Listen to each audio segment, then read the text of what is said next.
How's everybody doing today? I know it's been a long sort of morning of talks and conversations. Anyone need like a stretch or some movement or anything before we continue? Like, I will not be offended if you need to get the blood flowing. Thank you everybody for being here. Today we're really going to be talking about the concept of learning fitness. And I know I have some slides that should be queued up, I believe. Right? No? Or is it me? Sorry, it's not my first time, but you think it would be? All right. Got it. So today we're going to be talking about learning fitness. We at SkillCycle always talk about the concept of learning as an evergreen and ever constant concept. I was speaking to Erica earlier today, who was doing the fireside chat, and she talked about learning as a ritual and embracing sort of ritual of development and ongoing development of people. And it really resonated because it's a similar sort of way that we think about how learning can really impact someone's experience within a company. But it's even deeper than going at the company level. It's really about kind of understanding how they can use learning as a way to fuel their own career. So when we talk about learning fitness, we always talk about it as the ability to be able to adapt new things and to implement new concepts in an ongoing way. So we say fitness because you think about it as it's exercise, right? Constantly challenging your brain, constantly challenging your own misconceptions so that you can be in a position where you're always trying new things, you're learning new things, and you're growing. But before we get into that, it's like, who am I, right? So my name's Rebecca, as Steve mentioned. I am the Chief Customer Officer and co-founder at SkillCycle. And I actually come from HR. So I spent 10 years in HR. I started in learning and development at Lord & Taylor, Fifth Avenue. May it rest in peace. And a lot of my position there was really involved in helping people at different levels from different experiences at the company learn the same things and apply them into different contexts. So what does that mean? I had to do things like communication training. Now, learning how to communicate is going to have a different application when you're working in a fulfillment center versus a retail floor versus at the corporate buyer level. And so everything about that is really about helping people to understand what it is that they need to learn, but teaching them this in a way that applies to their situation. And it really helps them understand the purpose of what it is that they're doing. So, some things we're going to be talking about today. There we go.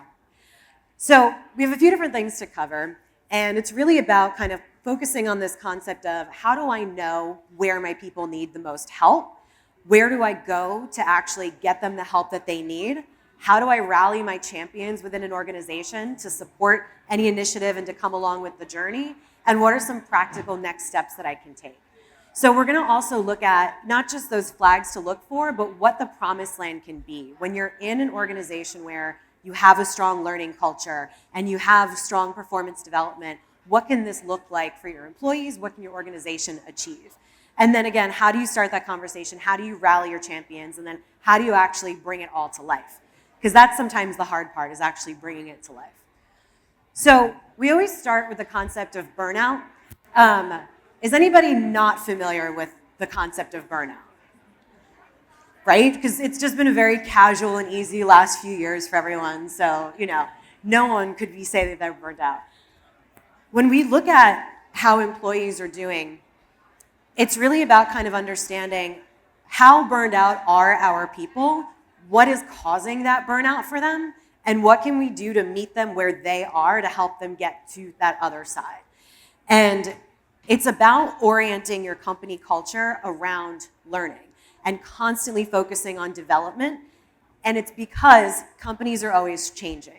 Another term for burnout that we might see, if anyone's a change management practitioner, is change fatigue. So you've started to introduce so many new things and people are just trying to process it all and try to figure out, what is it that I'm trying to do? What is it that's different now? What am I responsible for? So it's about looking at how you can center your culture around the concept of performance management through the lens of learning, as opposed to just a metric or a task or something that someone has to do. So there are different ways that you can gauge burnout within your company, right? There's always, if you're doing a listening tour, you can listen for different things that people might say that might indicate that they're burned out. It's things like, I'm just so tired, I don't have the energy. You'll notice if someone's very engaged one day, but then they start to pull back. Those are sort of the behaviors that you can witness if you have that opportunity. But it's a lot harder in a remote environment or a hybrid environment or a distributed environment because you don't see those people every day. So what are some of the things that you can look at that help to gauge what your burnout levels could be in a broader sense across the organization? So we look at things like engagement survey data. Does anybody do an annual engagement survey or quarterly engagement surveys for your employees? Excellent.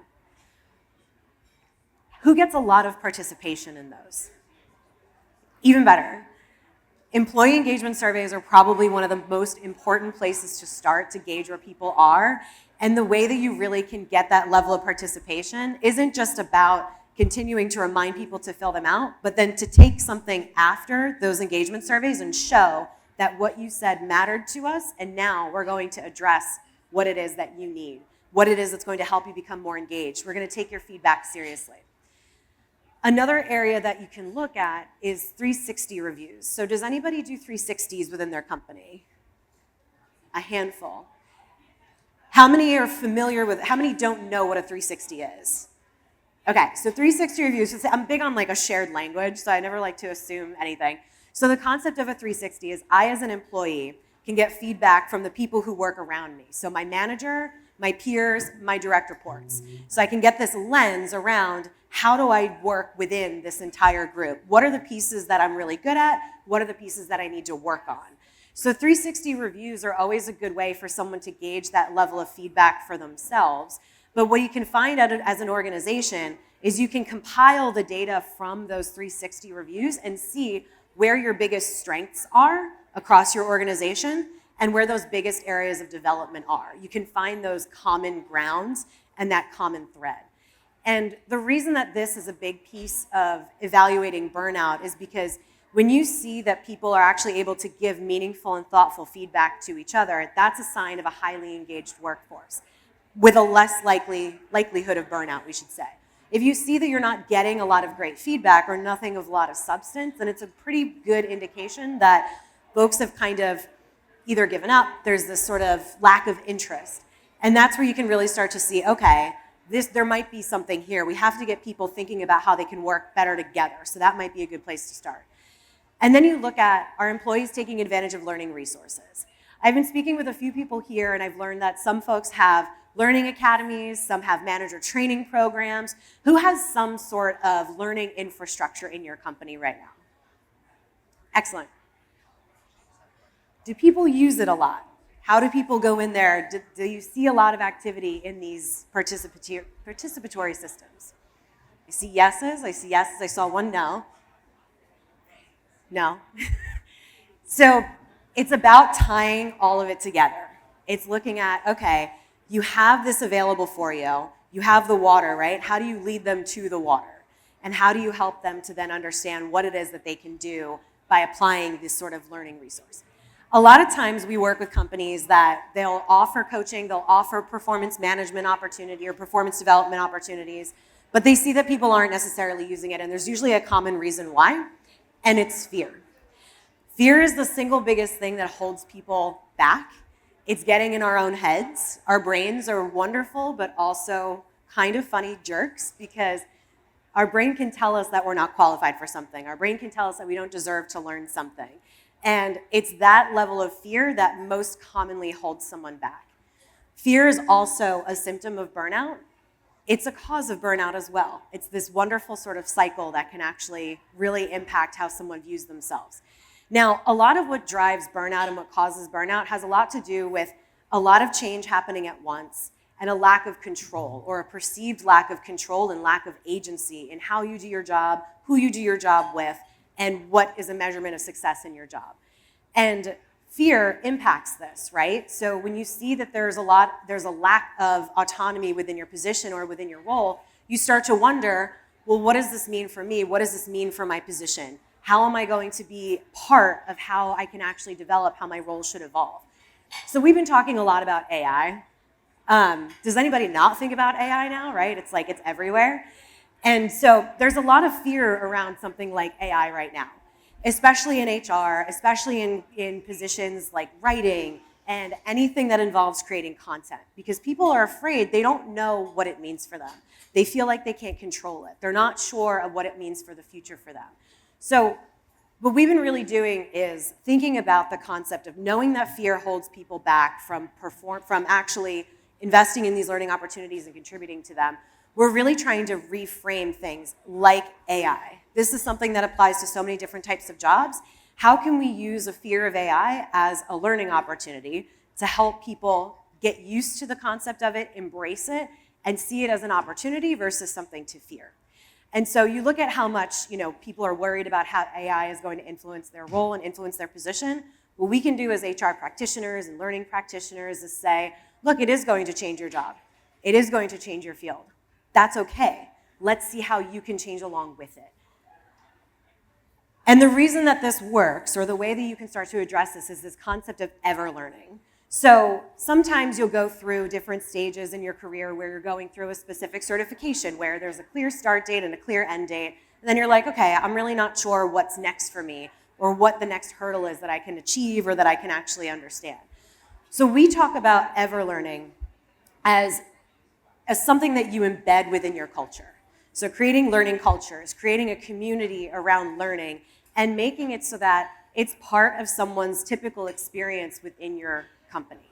And it's not just something that lives on the outside of your job, right? Sometimes, coming from training myself, I know I would have folks that were in the middle of dealing with customers or were in the middle of dealing with big sales, especially, Christmas in the retail on Fifth Avenue. It's a very casual time when everyone really wants to focus on learning. But it's about kind of taking those moments when someone is doing their job and finding where there is that opportunity to learn and making it a habit. Because the more you make it a habit, the more likely you're going to see people have the agility that they need to change with the organization, to adapt the new skills as their roles will grow and change and evolve as technology changes and as we change as a society. And so it's going to vary depending on company growth stages, right? So if you're a small startup or a small company, there's going to be more sometimes fundamental things for you to learn, but you're also learning your business. But then as you grow into larger companies and you look at even the enterprise, learning is something that it becomes sort of this discipline where you can drive innovation even when it feels like something isn't necessarily going to change. Because the way that you can start to use learning to be innovative is it helps people to understand how to actually drive that change from within rather than reacting to a change that's happening around them. So a lot of the concept and a lot of even what today's conference is about is finding community amid changing corporate values, right? And it's really about bringing people back to the concept of being human and looking at each other as human learners, as human people, trying to form connection and trying to better ourselves, and trying to make sure that we can keep up with the way that work is going to change, with the way that our jobs are going to change. And when we're looking at being human-centric, everything that we do at SkillCycle is humans first and technology enabled. So we work with a lot of organizations to bring coaching into their company. So we have an entire coaching marketplace. People can meet one-on-one with a coach. And the things that they need to grow and develop might be partially dictated by the organization, but it's also driven by that coach challenging you and helping you understand what are the pieces that are holding me back, and then how can I actually put myself on this growth path to develop myself and to keep up and to learn what it is that I want to learn. The piece that, when we think about being human-centric in learning, I think sometimes we've over-architected some of the concept of corporate development, and we've kind of forgotten what the human experience looks like. There's been a big shift to this term personalized learning, and it's about helping someone understand what it is that they're good at, what it is that they need to work on, and then giving them resources and opportunities to develop based on exactly what it is that they need where they are today. Because you can be in a corporate training where they're covering topics that you already know, but the person next to you doesn't. So while it's new information to them, it's not new information to you. And in that moment, what are you missing that you might want more information about? And now you're losing faith in the training system because you're just hearing things that you've always heard before. So when you rehumanize work and you form sort of this people-centric culture, You can form organizations where everyone can understand what it is that they're good at, what it is that they need to work on, and the company supports them in getting there. It's always easy until you have to start to ask for money, right? It's like, yeah, this all sounds like really nice. Like, I want to build something where people get these personalized learning paths, and I want to bring in coaching, and I want to do all this stuff. But if it's something that you're not already doing, you have to build the budget for it, right? And there's a whole process where the questions around this, especially now, especially this year specifically, people are asking, what's the ROI? What's the ROI on any initiative? And you have to prove that with every dollar that you spend, you're going to be making X amount of dollars afterwards, and that's why it's worth it. When you're thinking about how to convince your CFO, or you're thinking about what it is that they're trying to figure out, what they're trying to do, it's almost like you have to take the same approach that you would to a person who needs to navigate their own personalized learning journey. You have to meet the CFO where they are. You have to meet your finance team where they are. So if you're coming to them and saying, I have this idea, I have this performance management platform that I want to roll out, I want to help people get feedback on what it is that they need to do, your CFO's first reaction is going to be, no, like there's money involved with that, I don't even want to think about it. But when you can take an approach that we'll actually go into a little bit more specifically here, where you meet them where they are and you think, okay, I know what questions this person is going to ask me. I can adjust my pitch to understand what it is that this person is going to be worried about, and that we're going to find our way to lead through this conversation together. So it's all about framing the conversation the right way. We think about people development all day, every day in HR. We think about people's experience at the company all day, every day. Not everybody does, and that's okay, right? Sometimes it's a learning process to kind of help someone to find that human connection again and to really think about the people. But when you're thinking about getting buy-in for any type of initiative, the framing is really, really important, because that's what gets people to follow you along with your journey. So it's about starting with the clear definitions of success for your champions and leaders. So I always used to, when I was in HR, I would always be friends with my salespeople, my sales leaders, and my finance leaders, because I'm like, you track the money and you make the money. So somewhere in between here, if the two of you are on my side, then we can do a lot of great things together. Those are also very powerful champions to have within an organization, because they're going to be the ones that are responsible for the most important part when you're trying to get budget. They're the ones that are watching that money. So when you're able to develop clear definitions of success for champions and leaders, there's not one way to do this. What you really have to do is think about it in terms of what your organization needs, what the biggest problems are for them, and cater your solution around their problem. So if sales is attriting people, then you want to focus your pitch on retaining people. If tech is finding that their developers are too junior and struggling to communicate with each other, that's the pain that you want to lean into. Then it's about establishing those ongoing communication and feedback loops across your different champions. So it's like, this is the problem that we're looking to solve. This is what we stand to gain if we solve this problem together. And this is what we can do if we actually bring in these initiatives to do the things that our people need to be developed. And then you link those development goals for those managers, for those people, to the actual behaviors that they need to change. So if we say we need to retain our salespeople, what does that mean, right? What are the behaviors that we need to embody to drive the right things that get our salespeople to stay? How do we help them be more successful at selling? How do we help them to see a career path for themselves? What is it that we need to do as leaders and managers to show up for these folks in order to solve that problem the way that they need to? Now, this is a very busy slide. Feel free to take photos. We can also share anything afterwards. This is a change management framework. So in HR, our whole job is change, right? Here, I'll get out of the way. Our whole job is change in HR. More often than not, we find ourselves having to react to change. We find ourselves having to clean up after some poor change was initiated. But if we can get into a habit where we're not looking at change as a bad thing, if we can look at a way that we can start to think about how do we diagnose something that needs to change? What is it that we can look at from our people data, from our business data to say, hey, you know what? I think something has to change here. When you're looking at people data, you want to look at that employee retention. You want to look at all the different pieces of feedback that you're getting from people over time. And then this is how you can actually diagnose need for change, rally the people around you to help you solve this problem, build the resources that solve that problem, communicate it, make sure people participate, and then ultimately see the success of your endeavors only to find that there's going to be something else that's probably going to need to change down the road. And I've got my timer counting, so I'm trying to time this properly. So we always talk about how coaching is a very, very effective way to actually drive that change, because that's your personal accountability partner. That's your person who knows you, who trusts you. We work with a lot of organizations to bring coaching across every single piece of the employee life cycle. We manage people's development. We help people understand what it is that they might need to work on, and we really take it from an employee-centric approach. So we work with everyone in HR and in leadership to say, what is it that you need your people to be? We help to translate that so people say, okay, how do I measure up against these expectations? And then we help them work with a coach to actually close the gaps of company expectations to that person's performance and those skills that they have. So we're offering 6 free coaching sessions. We're raffling them off. So if you want to enter to win the raffle, my team is up here in my top right corner over here. It's Harley and Justin. We're scanning badges. So if you'd like to try it out for yourself, you're welcome to. You get to pick your own coach, you get to work with someone and really experience what everything is that you can sort of accomplish.